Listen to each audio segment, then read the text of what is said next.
நீங்கள் கவலை கொள்ளாதீர்கள். அந்தந்த காலத்தில் தர்மத்தை காக்க எப்போதும் அவதாரம் எடுக்கும் ஸ்ரீஹரியே கம்சனை வதம் செய்வார். அந்த கடவுளின் அருளால் விரைவில் நடக்கட்டும். குருதேவரே, தாங்கள் உத்தரவு அளித்தால் நாங்கள் அனைவரும் தங்களின் ஆசிரமத்திற்கு வருகிறோம். ரிஷ்பானு, பலராமா, நீங்கள் என்னுடனே வாருங்கள். தாமோதரா, நீ குழந்தைகளுடன் இரு. ஆகட்டும். மங்களம் உண்டாகட்டும்.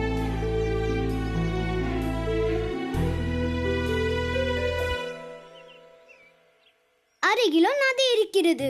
ராதைக்கும் தாகம் எடுக்கிறது. ராதை இப்போது என்ன செய்ய வேண்டும் தாமு மாமா? ராதா, உனக்கு இருக்கும் தாகத்தை பார்த்து எனக்கு ஒன்று தோன்றுகிறது. நீ அந்த நதியில் குதித்து குடிக்க வேண்டும். நான் விளையாட்டாக தான் கூறினேன். ராதா,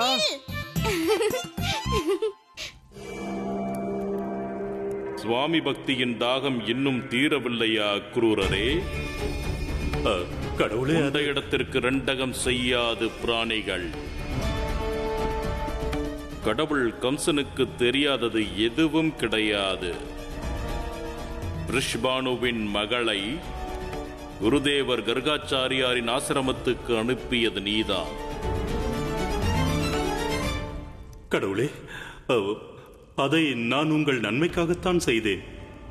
தங்களின் எந்த சுப காரியத்திலும் கர்காச்சாரியார் இருப்பது நன்மை என்றுதான், வேறெதுவும் இல்லை. நீ உயிரோடு இருக்க காரணம் என்ன தெரியுமா? உன் மரணம் எனது கைகளால் அல்ல, உன் ராஜதந்திரத்தால் தான் என்று எழுதியிருக்கிறது. உனது எந்த மகாராஜாவிற்காக நீ இந்த கடவுள் கம்சனிடம் கபட நாடகம் ஆடினாயோ, அதே மகாராஜா வசுதேவனின் கையால் உனது கபட நாடகம் முடியப் போகிறது. பிரலப், கூறுங்கள் கடவுளே. சேவகனுக்கும் எஜமானுக்கும் இடையில் மல்யுத்த ஏற்பாடுகளை செய். தங்கள் ஆணைப்படி.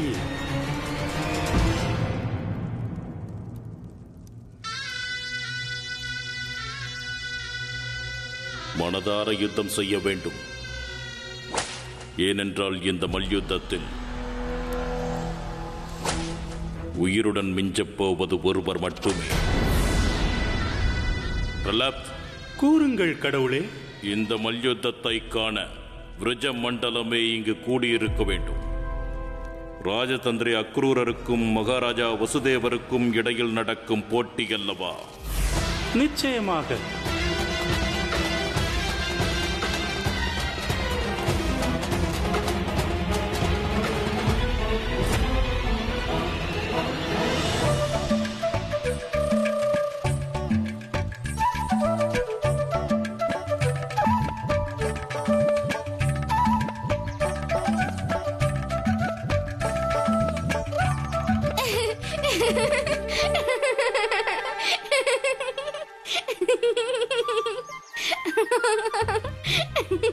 ஈடையா, உனக்கு ஏன் இத்தனை சிரிப்பு இதில்? ஏனென்றால் உனக்கு உன் கைகளை வைத்து நீர் பருக கூட தெரியவில்லை. அதனால் உனக்கு என்ன இடையா?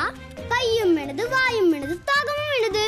இதில் தேவையில்லாமல் நீ ஏன் உள்ளே நுழைகிறாய்?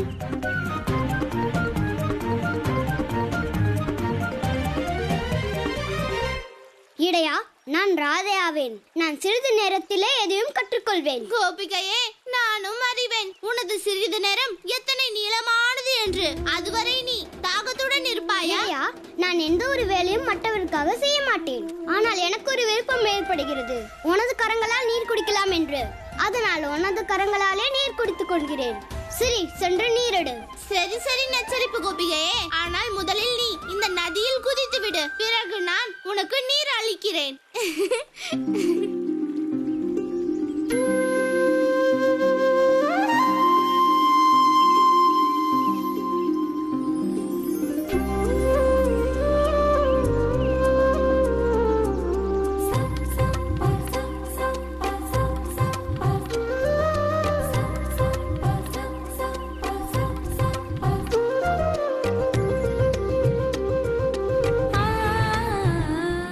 பிரபு, தாங்கள் எனக்கு எவ்வளவு அன்பாக நீர் அளிக்கிறீர்கள்.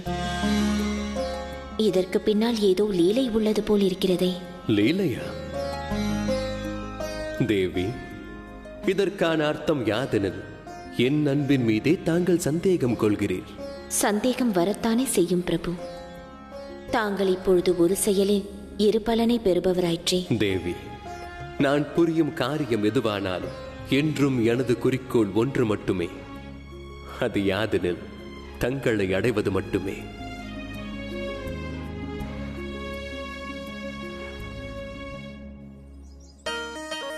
அடே கண்ணா,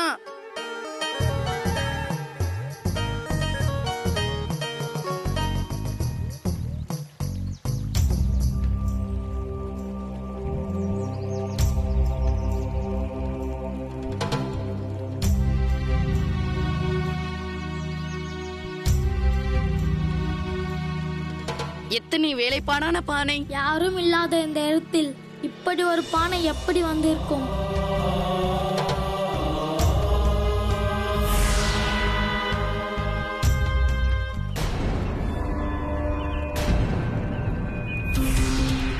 இப்பானை எவ்வாறு உள்ளே சென்றது? நீரோட்டமும் குறைவுதானே. ஜீவகா, நாம் இதை எடுத்துக்கொண்டு கண்ணனிடம் சென்று விடலாம், வா. ஆம்.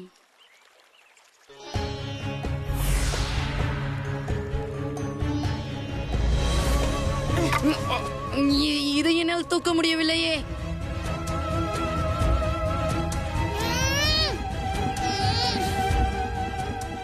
நண்பா ஜீவகா, இதை சற்றும் அசைக்க கூட முடியவில்லையே. நண்பா, இதில் நிச்சயம் ஏதோ பிரச்சனை இருக்கிறது. கண்ணா கண்ணா கண்ணா, இங்கே வேகமாக வா. இவர்களுக்கு என்னவாயிற்று? கண்ணா, நில் கண்ணா. எனது தாகம் இன்னும் தீரவில்லை கண்ணா. தேவமுனிவரே, இதோ நான் நினைத்தது நடந்துவிட்டது. பார்த்தீர்களா? தங்களின் பிரபு எனக்காக வரவில்லை.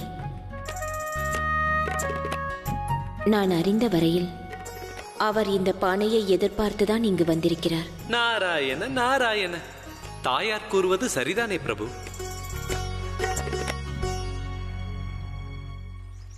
என்னவாயிற்று தோழர்களே? இந்த பானையை அசைக்கவே முடியவில்லை கண்ணா.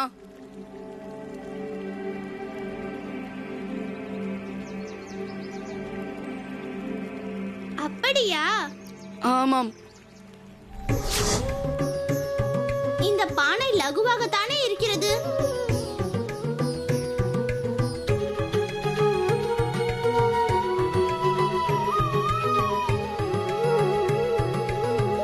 குழந்தைகளே, வாருங்கள், நாம் புறப்படுவோம். மாலை நேரத்திற்குள் நாம் கோகுலத்திற்கு செல்ல வேண்டும். வாருங்கள். வாருங்கள் நண்பர்களே.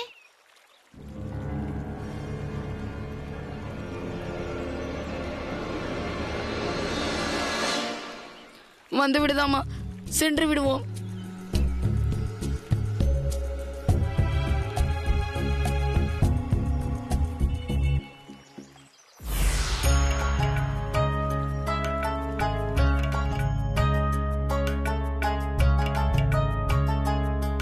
இந்த பானையில் சாபம் பெற்றவன் உழவுகிறான். அவன் முக்தியை தேடி காற்றாய் உழவுகிறான். பிரபு, இது என்ன ரகசியம்? இந்த பானைக்குள் இருக்கும் மனிதன் யார்? தேவி, இவர் யார் என்று தெரியவில்லையா? சிந்தித்து பாருங்கள். ராமாவதாரத்தில் வனவாசத்தின் போது இவர்தான் நமக்கு சரையு நதியை கடக்க உதவினார். பிரபு, எனக்கு நன்றாக நினைவிருக்கிறது. அந்த மாலுமிதான் தங்களை தன் படகில் உட்கார வைப்பதற்கு முன்பு சரணங்களை தூய்மை செய்தார். அதற்கு காரணம், தங்கள் சரணத்தின் தூசியினால் அவரது படகு பெண் உருவம் எடுத்துவிடக் கூடாது என்று. தாங்கள் கூறுவது சரிதான் தேவி. இந்த பானையில் இருப்பதும் அவரே, நமது பரம பக்தன் கேவடன். கேவடனா?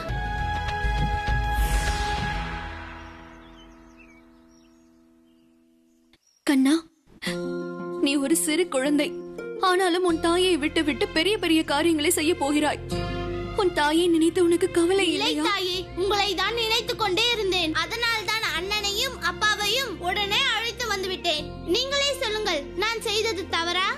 அண்ணா, தாங்கள் சற்று சொல்லுங்கள். ஆம் அன்னையே, கண்ணன் கூறுவது உண்மை. அது சரி அன்னையே, அம்மா எங்கே? பலராமா,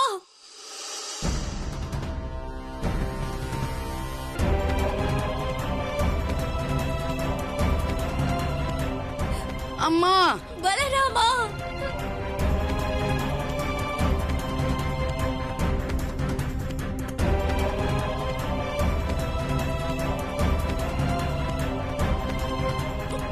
என் மகனே, என்னை மன்னித்து விடுங்கள் அம்மா. நான் தங்களிடம் கூறிக்கொள்ளாமல் என் தந்தையாரை தேடிச் செல்ல துணிந்து விட்டேன் அம்மா. இல்லை மகனே, தவறு உன்னுடையது அல்ல, நான் தான் குற்றவாளி. நான் முன்பே உன் தந்தையை பற்றிய உண்மைகளை உன்னிடம் உரைத்திருக்க வேண்டும். ஆனால் தாயே, இனி அதற்கான எந்த அவசியமும் இல்லை. எனக்கு என் தந்தை கிடைத்து விட்டார் அம்மா.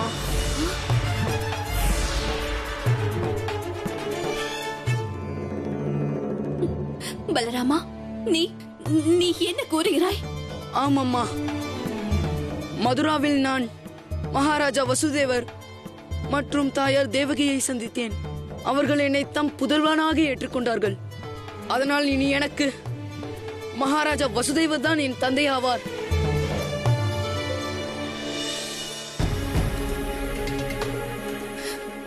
உண்மையும் அதுதான் மகனே. மகாராஜா வாசுதேவர் தான் உன் தந்தையாவார். தேவகி தான் உன்னுடைய தாயும் கூட. நான் உன்னை பெற்றெடுத்தவள் மட்டுமே.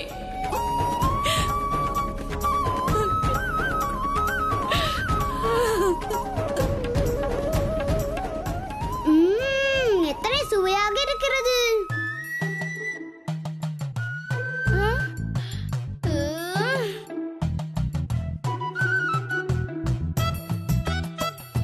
நான் ராதே ஆவேன். எனக்கு எப்போதெல்லாம் பசி எடுக்கிறதோ நான் உடனே உண்ண ஆரம்பித்து விடுவேன். ஏனினும் அத்தனை பசி இல்லை. இவை அத்தனையும் முடித்திருப்பதற்கு. ஒருவேளை உங்கள் அழுகை எல்லாம் முடிந்து விட்டிருந்தால் நீங்களும் வாருங்கள், நீங்களும் வந்து உண்டு விடுங்கள். ஆம் மகளே ராதா, எங்களுக்கும் பசி எடுத்து விட்டது. கண்ணா, நீ சென்று உன் நண்பர்கள் அனைவரையும் அழைத்து வா. நாம் அனைவரும் ஒன்றாக உண்ணலாம்.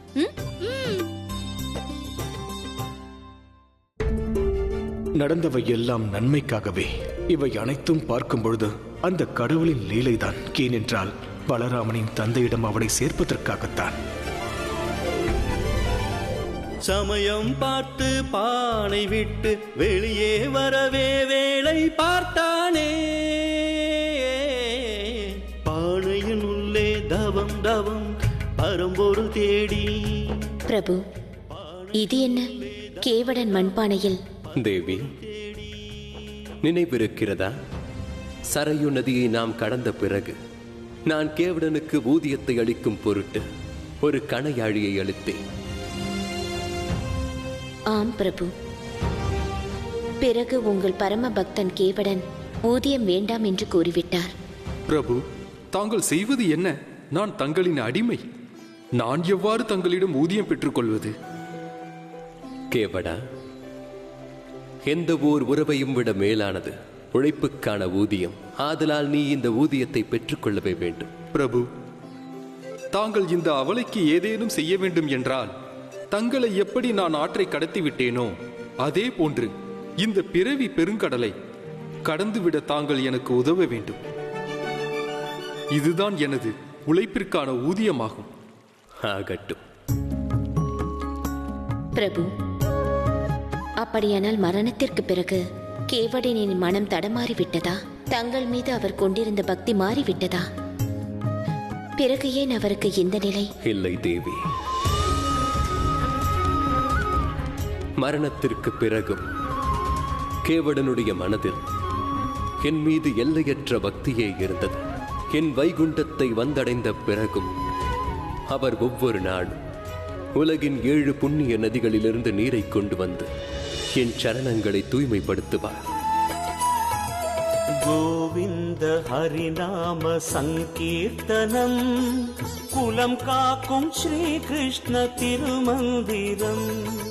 கோவிந்த ஹரிநாம சங்கீர்த்தனம் குலம் காக்கும் ஸ்ரீ கிருஷ்ண திருமந்திரம். நாரணன் நாமமே என் ஜீவனம், நாரணன் நாமமே என் ஜீவனம், நமன் வரும்போதும் பிறகு ஏன் இப்படி? தங்களின் வைகுண்டத்திற்கு வந்த பிறகும் தங்களின் பரம பக்தன் கேவடன் இன்றும் தனது முக்திக்காக தவித்துக் கொண்டிருக்கிறார். தேவி, வழக்கம் போல் அன்றும் கேவடன் எனக்காக உலகின் 7 புண்ணிய நதிகளின் நீரை எடுத்து வரும்போது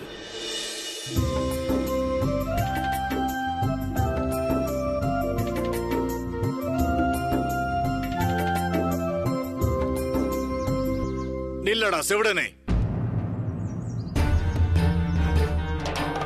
துர்வாச முனிவரா? வணங்குகிறேன் சுவாமி. திமிரு பிடித்தவனே, எந்த கனவில் நீ மிதந்து கொண்டு செல்கிறாய்? மன்னிக்க வேண்டும் முனிவரே, நான் எனது பிரபு விஷ்ணுவின் பக்தியில் மூழ்கி இருந்தேன். விஷ்ணு பக்தனா? கொடு, அந்த பானையில் இருக்கும் நீரை எனக்குத்தா.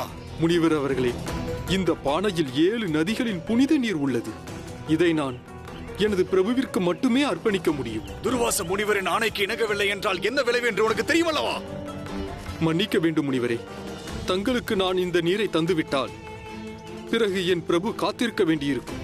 எனக்கு என்னவானாலும் சரி, என் பிரபுவை காத்திருக்க வைக்க என்னால் இயலாது. மூர்க்கனே, நீ உன்னுடைய பக்தியின் மீது கொண்ட பெருமையால் இந்த பானையில் இருக்கும் நீரை என்னை குடிக்க விடாமல் நீ தடுத்து விட்டாய் அல்லவா? துர்வாசக முனிவராகிய நான் உனக்கு சாபம் அளிக்கிறேன். நீ எப்போதும் நிரந்தரமாக இந்த பானையின் உள்ளே நீ அடங்கி கிடந்து 7 நதிகளிலும் அலைந்து திரிவாயாக. மன்னித்து விடுங்கள் முனிவரே, மன்னித்து விடுங்கள். சாபம் அளிக்காதீர்கள். என்னை என் பிரபுவின் காலடியில் இருந்து விலக்கி விடாதீர்கள். மன்னித்து விடுங்கள் முனிவரே, மன்னித்து விடுங்கள். என் சாபம் என்றும் பலிக்காமல் இருந்ததில்லை. நீ நிரந்தரமாக இந்த பானையின் உள்ளேயே கைதியாக அகப்பட்டிருப்பாய். தன் தன்னலமற்ற பக்திக்காக இத்தனை கொடிய தண்டனையா? பிரபு, கேவடனுக்கு முக்தி எப்பொழுது கிடைக்கும்? கேவடன் மீண்டும் மீண்டும் மன்னிப்பு கோரிய போதும் ரிஷி துர்வாசர் அவனை மன்னிக்கவில்லை.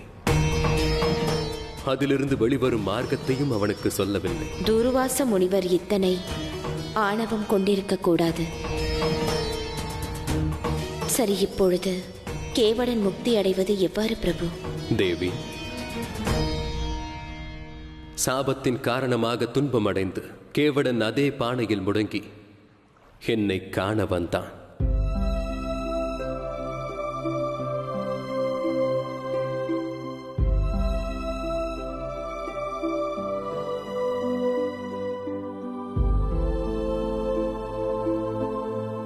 பிரபுவே, எனக்கு இந்த சாபத்திலிருந்து எவ்வாறு விமோச்சனம் கிட்டும்?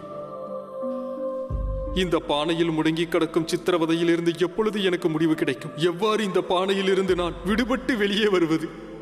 வழி கூறுங்கள் பிரபு, வழி கூறுங்கள். கேவடா, மிகுந்த பக்தியின் காரணமாக நீ ஒன்றை மறந்துவிட்டாய். ஒரு ஜீவனானது மற்றொரு ஜீவனுக்கு செய்ய வேண்டிய கடமை எது?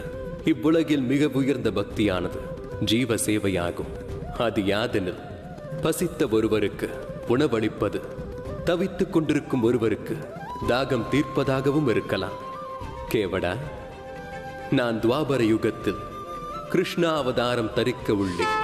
அப்பொழுது என்னுடைய பாலக பருவத்தில் உனக்கு விடுதலை கிட்டும்.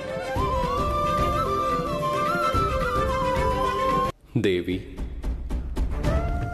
கண்ணன் எப்பொழுது தன் நண்பர்களோடு சேர்ந்து யமுனையிலிருந்து மட்பாண்டத்தை எடுத்தானோ அக்கணத்திலேயே கேவடனுக்கு எனது ஸ்பரிசமும் தனக்கான விடுதலையும் முக்தியும் உறுதியாக தெரிந்துவிட்டது. ஆதலால் தான் அவர் கோகுலம் முழுவதும் தேடிக்கொண்டிருக்கிறார். இன்று யசோதயத்தை தந்த விருந்து நிறைய உண்டு விட்டேன். இப்பொழுது என்னால் எழுந்திருக்க கூட முடியவில்லை. நான் உணவின் ருசிக்கு அடிமைப்பட்டு பேராசைப்பட்டிருக்க கூடாது. கடும் சாபத்தால் மண் பானையின் உள்ளே அவன்தான் அடைபட்டு. நண்பா ஜீவகா, என்னால் எழுந்திருக்க கூட முடியவில்லை. நீ பாடுகிறாயே. நான் ஒன்றும் பாடவில்லை தாமா. அப்படியானால் வேறு யார் பாடுகிறார்கள் என்று சொல்லுங்கள். அட, இது என்ன? அவனும் நந்தனை காண அலைகின்றான். பானையின் உள்ளே தவம் தவம் பரம்பொருள் தேடி. இதோ இதோ அந்த பானைதான். அப்படியானால் எப்படி பறிக்கிறது? இது பறப்பது மட்டுமல்ல, நம்மை நோக்கி வந்து கொண்டிருக்கிறது. ஓடுங்கள்.